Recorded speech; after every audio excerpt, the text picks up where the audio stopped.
Boa noite, senhor presidente, vereadora Ana, nobres pares. Boa noite, público presente. Cumprimento o Silvio Torezinho, vice-presidente do Conselho Municipal da Pessoa com Deficiência, onde cumprimento a todos vocês. Bem-vindo também aos internautas, que a gente consiga, então, um pouco tempo, pode parecer muito, mas é pouco tempo para eu falar de vários assuntos. Então, eu queria começar falando dos trabalhos da semana. Eu acompanhei hoje as oitivas aqui da Comissão Processante e eu sou testemunha do empenho da comissão, Os vereadores que nos representam têm feito todo o rito para que, de fato, a comissão seja produtiva. Então, conforme foi bem explicado aqui pelo vereador Florentino, que a gente aguarde o relatório para que a gente possa tomar uma decisão. Quero falar também um pouquinho, na verdade é só uma indicação. Nós acompanhamos durante a semana passada, 2 semanas atrás, uma situação incômoda no Conselho de Saúde. Incômoda porque, a partir do momento que fica uma indefinição, o Conselho para de ter a sua função principal. Então, todos os conselhos eles precisam de uma atuação mais forte, eu acredito. Ainda é um desafio, na maioria das nossas cidades, e Vinhedo não é diferente, eu tenho participado, pelo menos periodicamente, de alguns conselhos, a gente escapar do desafio, ou, na verdade, o perigo da politização do Conselho. Ele precisa ser político por si só, eu acredito que a política precisa trazer benefícios, mas politizar o Conselho ele pode contaminar o resultado principal. Coloca para mim a foto. Dentro da pedagogia que eu tenho usado no mês de outubro, hoje eu trouxe mais uma indicação aqui do Instituto Nacional de Câncer, José Alencar Gomes da Silva. Então, aqui um pequeno lembrete para que a gente possa divulgar. Como prevenir? Principalmente a prática de atividade física regular, alimentação de forma saudável, manter o peso corporal adequado, evitar o consumo de bebidas alcoólicas e amamentar. Por incrível que pareça, essas ações que nós sabemos, conhecemos elas, e não fazemos muitas vezes, e aqui específico para o câncer de mama, essas boas práticas trazem uma redução de 30% na incidência de câncer. Então, que a gente possa, essa semana, divulgar isso para as pessoas. A vida saudável, ela precisa do cuidado. E o cuidado traz benefícios, como, por exemplo, a não existência do câncer. Pode colocar a outra foto. Aqui um convite, para a gente relembrar a importância da Festa das Nações. Aconteceram já desde quinta-feira até domingo e o próximo final de semana, 20 e 21. Então, fica aqui a dica, Adriano. Vocês estão aí planejando a nova Festa da Uva. A Festa das Nações é um bom exemplo de como a família, quando ela é estimulada, ela participa, e traz bons resultados para todas as empresas que estão ali participando, sejam empresas privadas, mas a grande maioria as empresas do terceiro setor, chamemos assim, as ONGs e as OCIPs. Um lembrete que é importante, o Val está por aí também, o pessoal reclamou bastante dos banheiros no final de semana, infelizmente, precisa de uma manutenção, principalmente o banheiro das mulheres. O banheiro feminino, a porta, ela precisa ficar fechada, óbvio, mas com aquela quantidade de água que estava vazando lá é um problema.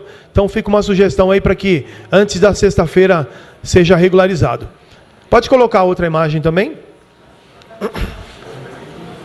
Então eu queria falar um pouquinho para trazer, além da lembrança importantíssima do Dia do Professor, para que a gente possa refletir um pouquinho, para a gente pensar como que surgiu o Dia do Professor. Comemorado no dia 15 de outubro, a partir de 1827 no Brasil. Era um dia consagrado a uma famosa educadora da religião católica, para os católicos, Santa Teresa de Ávila, para quem não é católico, Teresa de Ávila. Dom Pedro I baixou um decreto imperial que criou o ensino elementar no Brasil. Pelo decreto, abre aspas, olha que interessante, em 1827, todas as cidades, vilas e lugarejos tivessem suas escolas de primeiras letras. Em decreto falava de bastante coisa, descentralização do ensino, salário digno dos professores, matérias básicas que todos os alunos deveriam aprender e até como os professores deveriam ser contratados. A ideia inovadora e revolucionária teria sido ótima se tivesse sido cumprida. Depois ele dá um salto na história, em 1947, somente 120 anos depois, o referido decreto é colocado em prática. Então, que a gente de fato utilize as datas comemorativas para trazer benefício para nosso modo de pensar. E a partir daí, eu não sabia que o Silvio estaria presente hoje aqui falando da questão dos cuidadores e mediadores, e é um assunto que essa casa já tem refletido sobre esse assunto. Vários vereadores e vereadoras têm falado sobre isso.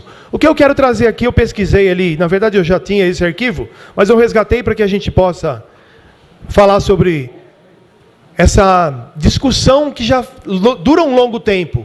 É urgente essa necessidade. Então eu trouxe aqui uma nota técnica da Secretaria de Educação Especial, a nota técnica 11 de 2010. Qual que é o assunto? Orientação para a institucionalização da oferta do atendimento educacional especializado. As famosas salas de AEE, não é? Que é o atendimento educacional especializado. Primeiro, educação inclusiva fundamentada em princípios filosóficos, políticos e legais dos direitos humanos. Compreende a mudança da concepção pedagógica, formação docente da gestão educacional para uma efetivação do direito a todos à educação. Vou dar um salto aqui, ele fala uma outra coisa para a gente pensar. Na perspectiva da educação inclusiva, a educação especial é definida como uma modalidade de ensino transversal a todos os níveis, etapas e modalidades, que disponibiliza recursos e serviços e realiza o atendimento educacional especializado. Então a gente precisa pensar sobre o assunto, não é? Quando a gente vai pensar na questão mediador e cuidador, é fundamental que a gente busque algumas soluções. Primeiro, a própria Política Nacional de Educação Especial, na perspectiva da educação inclusiva, define o atendimento educacional especializado como função complementar e ou suplementar à formação dos alunos, especificando que o atendimento educacional tem como função identificar, elaborar e organizar recursos pedagógicos e de acessibilidade, que eliminem as barreiras para a plena participação. Em outras palavras, foi o que o Silvio comentou aqui para a gente. Se a gente vai ter um cuidador que tem como função auxiliar as crianças que são inclusas na rede, numa necessidade ali de uma troca de roupa, numa necessidade de uma alimentação, a gente precisa de um cuidador. Se a gente precisa ou pensar em colocar um mediador, o mediador claramente tem uma função pedagógica dentro da sala de aula. Como lição aprendida, o que a gente precisa entender? Não é possível a gente pensar o mediador ou o cuidador como o que a gente aconteceu há pouco tempo aqui na cidade. Se a gente contrata um auxiliar, e o auxiliar ele tem uma função também. O auxiliar não pode ter a prática do cuidador ou mediador. Ou no mínimo precisa estar claro no edital, e eu acredito que o concurso precisa ser mais do que urgente, no edital tem que estar claro ali a função. E a função do cuidador, o mediador, não pode ser uma surpresa, como aconteceu. Os auxiliares prestaram o concurso, chega na escola, fala assim, ó, você vai cuidar de uma criança especial, como se fosse uma coisa, isso a gente não pode aceitar. Então aqui fica a minha participação para o Silvio, contem com os meus trabalhos, não é? Porque o que eu trago para a gente refletir, como é que um professor de AEE, tendo as seguintes funções, pode atuar de fato como um professor de AEE, se ele for fazer o trabalho do cuidador? E quais são as principais funções do professor de AEE? Elaborar, executar e avaliar o plano. Programar, acompanhar e avaliar a funcionalidade e aplicabilidade dos recursos.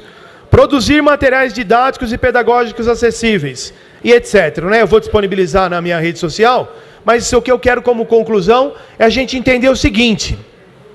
Se eu for de fato pensar em cuidar das crianças como inclusão verdadeira, tenho que cuidar também dos profissionais, tenho que cuidar dos professores. E aqui também a gente destacar que as famílias têm um papel fundamental, porque assim como o professor, e a gente tem o direito de cobrar que os professores se atualizem, nós temos também o dever como família de participar da escola.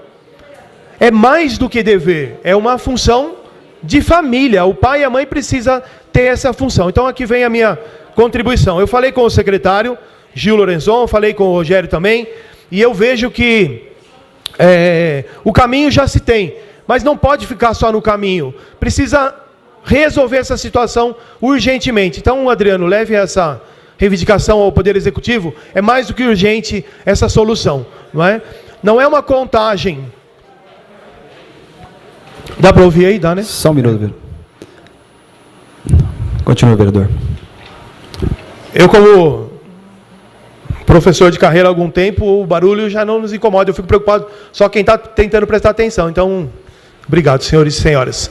E aí, para só completar a minha fala, semana passada a gente viveu uma situação aqui que eu acho importante uma resposta. Eu falei já com Vossa Excelência, senhor presidente, e é importante o debate. No meu modo de entender, se a gente tiver debate de ideias, todo mundo cresce, não é? Com respeito, sem perder o caminho do respeito, a gente cresce com o debate. E aqui o que eu trago para contribuir do que aconteceu a semana passada, e na verdade é um esclarecimento, não é? Eu reforço aqui que o ofício que nós encaminhamos falando da reforma da Câmara, era um ofício, e a gente descreveu assim, é um documento, enviamos documentos para análise de possíveis irregularidades recebidas da população. E, na verdade, eu faço aqui a minha meia-culpa, aceito a sugestão da prudência de Vossa Excelência, foi muito feliz, porque, de fato, o debate ele serve para isso. No nosso modo de entendimento, nós não provocamos nada mais do que a regularização de uma possível irregularidade. Essa era a intenção do nosso documento. Mas faço a minha meia-culpa aqui, e até como ajuda, venho aqui oferecer de fato, vou me debruçar sobre esse assunto, não é? E como essa tribuna era perigosa, e aí falei já com o vereador Nil, mas faço questão de dar a resposta, porque as pessoas me cobraram, e não como resposta, mas para que a gente cresça como essa Câmara aqui, não é? Ao mesmo tempo que eu acolho humildemente a questão da prudência, eu sugiro que nós todos nessa Câmara possamos pensar na prudência também. Primeiro, a minha competência técnica, eu sou engenheiro de produção, especialista em engenharia da qualidade. Então, até pelo meu CREA, como engenheiro de produção, eu não tenho essa competência, não é? E é importantíssimo que a gente valorize os profissionais competentes, né? A ART, quando a responsabilidade de uma responsabilidade técnica, para uma construção civil, é necessário, de fato, um engenheiro civil com o CREA, é necessário um arquiteto, o arquiteto ele tem essa competência. Se a gente for falar de uma questão elétrica, que o engenheiro elétrico faça esse projeto. E mais do que isso, se a gente for pensar em segurança, a gente pode pedir até ajuda de um engenheiro de segurança do trabalho. Então, o que eu pensei nisso tudo? Não é? Da maneira como foi colocado, talvez alguém possa ter imaginado que a gente está contra a casa, e não foi essa. De fato, é a intenção. E faço de novo a meia-culpa, porque como a gente colocou o documento, a gente poderia ter feito uma outra análise. E eu fiz essa busca de informação e ofereço aqui a minha ajuda, não é? Mas, ao mesmo tempo, também é importantíssimo eu solicitar dessa casa uma outra situação, especificamente na fala de Vossa Excelência. E aqui, com toda a humildade, vou deixar claro de novo, o mandato deste vereador é o mandato do vereador Sandro Rebeca. Eu nunca falei sobre a sua profissão. Quando eu fui questionado que eu poderia ter ajudado, claro que poderia, e se tivesse sido talvez convidado a participar. Quando eu falo da minha família, porque o mandato é meu, não importa o que meu pai está fazendo, o meu irmão está fazendo, o mandato Sandro Rebeca. E por fim, eu entendo também que em nenhum momento o senhor quis desfazer da minha religião, mas a religião católica não tem culpa nenhuma sobre o fato. Se eu fizer uma coisa boa, então a religião católica é boa. Se eu fizer uma coisa ruim, pode colocar aí. De fato, a religião está longe dessa situação. Então, venho aqui fazer um desafio, faço a minha primeira meia-culpa, vou ser mais prudente, mas solicito também que, de uma vez por todas, o mandato do vereador Sandro Rebeca seja cuidado e cobrado da minha vereança. Né? Por essa noite é só. Desejo a todos os professores uma ótima noite.